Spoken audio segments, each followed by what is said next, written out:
atención, este hombre que ha recibido críticas de todas buenas y malas, tiene un ángel del tamaño del mundo. What you're seeing on screen is the face of a man who knows he is going to die violently at the hands of Mexican organized crime. This is the story of the rise and fall of Chalino Sánchez, one of the brightest stars of Aztec music. The note he read during his last performance was the final warning before his murder, a cruel attack that remains a mystery to the authorities to this day. In this new installment of Military Might, we want to review the short but legendary career of the King of Corrido, as well as his fateful end as the first high-profile murder carried out by the drug cartels. It's a shocking tale, full of music, blood, and vendettas that continue to claim lives despite the passing years. Let's begin. Chalino Sánchez's music is a cornerstone of Mexican culture. His hits are played at parties and gatherings, garnering millions of streams on various platforms. It is due to this popularity that the artist, who passed away more than 30 years ago, is still known as the King of Corridos. By a twist of fate, one of the most influential singers about criminals and outlaws was tragically killed in an infamous assassination with the typical characteristics of a drug-related settling of scores. His beginnings were far from the world of show business and the spotlight. Rosalino Sánchez Felix was born on August 30, 1960, in Rancho El Guayabo, Sinaloa, into a large family with a total of 9 siblings. Sometime after he was born, he was taken to live at Rancho Las Flechas, where he spent his childhood and adolescence. Both he and his family experienced difficult situations due to poverty, which worsened with the death of his father when Rosalino was only 4 years old. His sister, Juana Sánchez, recalls the situation as follows. Y nos fuimos a los campos a trabajar. Era temporal.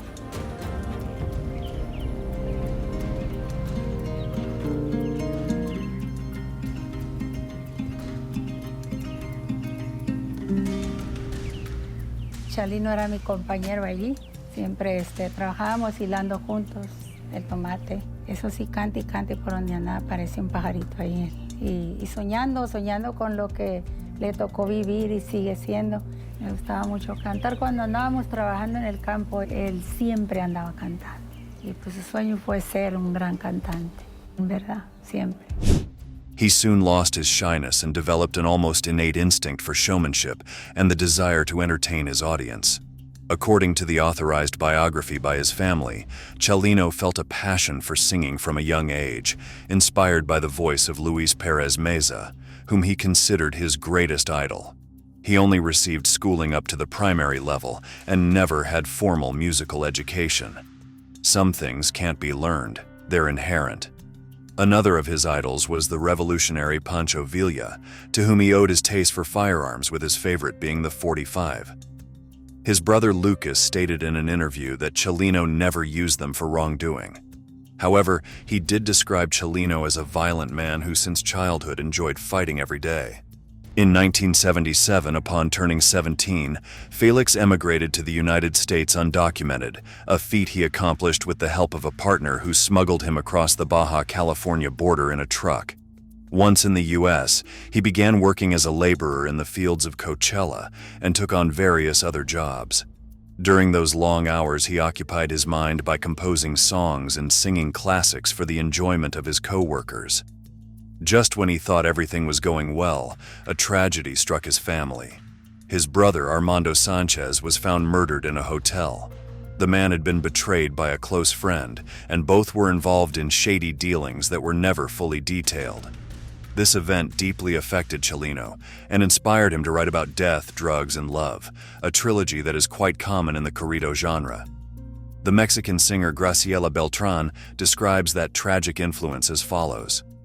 Nos identificábamos mucho por nuestras vivencias personales tan similares. De pérdidas de seres amados, en tragedias, entre balazos, también gente del narcotráfico en alrededor, sangre, pérdidas en nuestros brazos de gente que amamos, asaltos y sustos, ¿no? Constantemente. Since his debut as a singer in the mid-1980s, Lupillo Rivera was one of Chalino Sanchez's closest associates. Their relationship began after Lupillo's father, Pedro Rivera, discovered Chalino in 1988. At that time, the music entrepreneur bought a recording of 13 songs by the young artist for $1,500, with the goal of distributing them on the radio. This marked the beginning of the most successful phase of Sanchez's career, always linked to excesses, nightlife, and associations with dangerous characters. Regarding that wild life, Lupillo Rivera recalls a performance where, in a scene straight out of an action movie, the singer injured 2 people during the show. On January 25, 1992, Chalino agreed to perform at an event at the Plaza Los Arcos restaurant in Coachella, California. It was a private evening, but due to the growing fame of the performer, several people had resold their invitations as if they were tickets to a festival. Thus, the venue was filled not just with diners, but with an eager audience wanting to hear the leading exponent of Mexican corridos. Among the crowd was a strange and aggressive man whom no one knew. His name was Edward Alvarado Gallegos, and he had a revolver at his hip. As soon as the show began, Gallegos stood up from his seat and loudly demanded a song that Chalino neither sang nor knew. Politely, the artist asked for patience to finish the show, stating that he would try to sing it at the end. Sanchez was used to dealing with drunk patrons and knew that the best course of action was to accommodate them to ensure a pleasant evening for the rest of the audience. However, the man did not accept the response and began insulting him, calling him a third-rate singer, among other attacks on his musical integrity. Paying little attention to it, the king of Corridos turned to his band to request the accordionist's melody. At that moment, Gallegos walked onto the stage and shot the star of the night twice. As soon as he felt the impacts, Chalino drew his weapon and fired back at his attacker in the audience. He was on the verge of collapsing from the shock of the gunshots, but managed to aim, as he later stated in an interview. "I started to see blurry right away. I only saw white hats of people running, but I didn't know who was shooting at me because I was turned around." A simple restaurant performance turned into a mass shooting that made headlines in all the newspapers. It was an irresistible headline: "Corrido show ends in gunfire." Of course, for those who were there, the evening was an authentic hell. Let's hear the testimony of one of the musicians who was accompanying Sanchez. Al pasarme por enfrente a mí, pues yo me asusté. Y ya le habla a Chalino con la pistola en la mano. Chalino, en cuanto le ve la pistola, arranca su pistola también, porque Chalino todo el tiempo traía su pistola. Chalino Sánchez managed to wound the shooter, who was later captured and sent to prison, but he also injured people who were just trying to escape the gunfire. Many attendees found themselves caught in the crossfire between the stage and the tables, and vice versa. In that legendary confrontation, an innocent person was killed, and 8 others were injured. As for Chalino, his fame and the dramatic circumstances of the confrontation allowed him to come out unscathed despite having injured innocent people. Some claim he sought favors from organized crime, ending up indebted to individuals with whom one would never want to be in a disadvantageous position. Unexpectedly, the fight at the restaurant turned the singer into a living legend, a true modern outlaw who, amid his songs, could draw his pistol to deal with the bad guys. All the record labels sought out Chalino, with some offering incredible sums to acquire the rights to distribute his songs. Thus, a musical phenomenon was created that, unfortunately, would last only a short time. During the early months of 1992, Sanchez performed a large number of shows and recorded songs that topped the charts. It is said that during this period, he received requests from drug lords to write songs in their honor.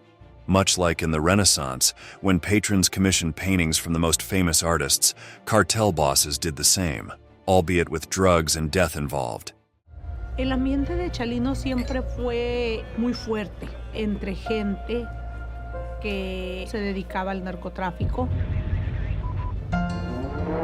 Él crió muchos enemigos también por medio de los corridos. Le cantaba a un señor aquí y se echaba de enemigo al otro acá. The public was captivated by Chalino's personality and style. In his own way, with a simple yet defiant attitude, the artist managed to completely renew Mexican popular music. His influence was decisive for many singers who today acknowledge his contributions to the development of corridos. It could even be said that the dangerous and alluring relationship between the genre's songwriters and criminal gangs is a legacy of this cursed poet. On May 15, 1992, Chalino Sánchez performed a concert at Salón Bugambilias in Culiacán, Sinaloa. It was the star's return to Mexico, his homeland, from which he had fled at a young age due to poverty and the search for a better future.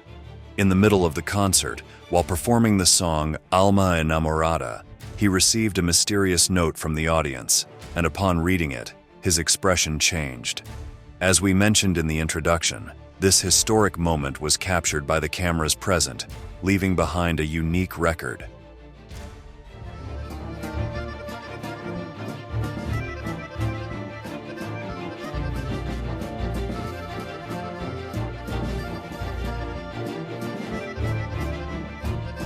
In an instant, the happiness and energy that characterized the artist turned into concern and seriousness. The man continued performing one of his most popular songs. The audience probably didn't realize what was happening, but it was the idol's last live performance. Although it was never definitively known what the note said, the reaction has sparked all kinds of speculation. Was it a threat, or a promise of retaliation for some past crime? What is certain is that that night someone had arranged for the singer's elimination. The May 15th performance ended normally, with Salón Bugambilias roaring the name of the idol, who seemed to be at the peak of his career.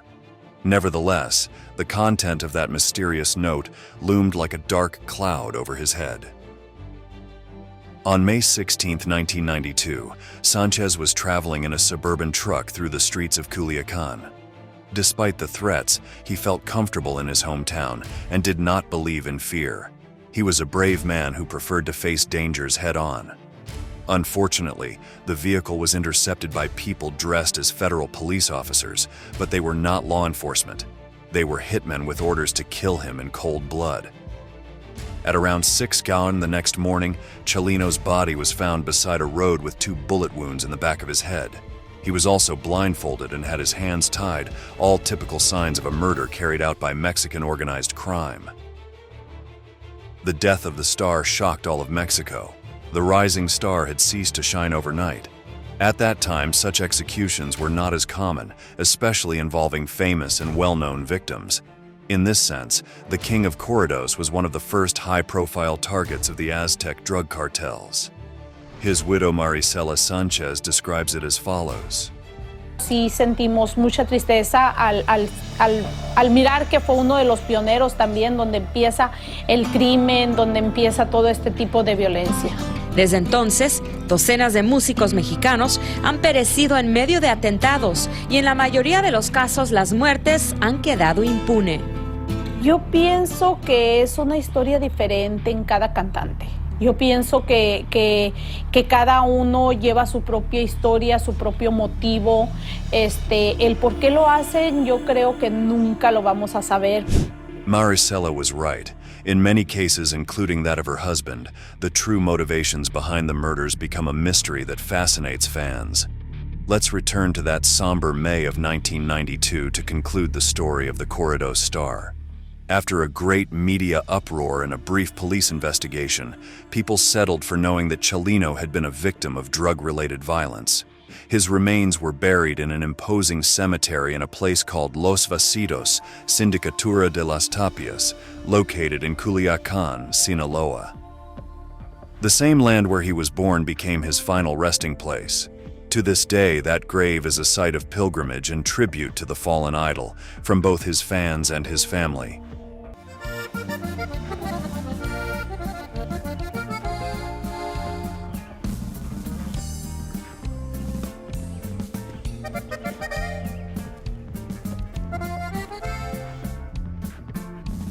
Si yo le pudiera decir algo a mi papá, le dijera que lo quiero mucho, que lo extraño mucho.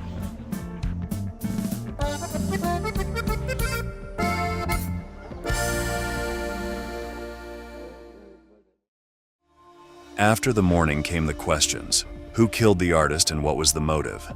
While there are still no clear answers, there are many conjectures regarding this. Over the years, as his career progressed, Chalino became closer to the world of drug lords and drug traffickers.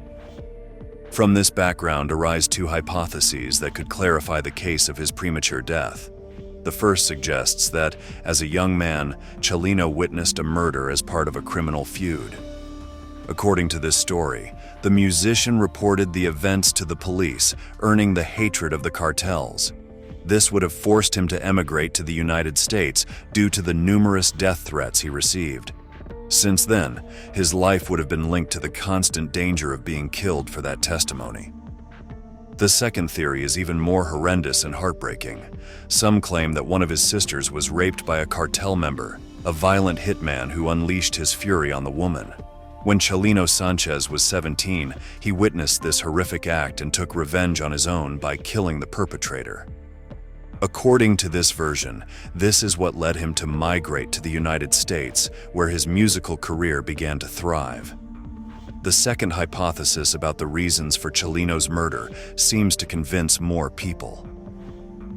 Upon returning to Mexico to perform a concert and being very popular by then, the associates of the man killed 10 years earlier sought revenge. According to this theory, the U.S. police and his family urged him to stay on the other side of the border to avoid any retaliation. But the artist reassured them, saying that they had surely forgotten what had happened and that they could be at peace. 31 years after the event, the content of the message remains a mystery. To this day, following a request for transparency from the Attorney General's Office of Sinaloa, the case is still under investigation, and the information remains confidential. That violent death would be just the beginning of the legend of the singer and songwriter who would pave the way for more artists and new subgenres. However, his story is marked by tragedy and mystery. Perhaps these are the elements that keep the songs of the idol from Sinaloa alive.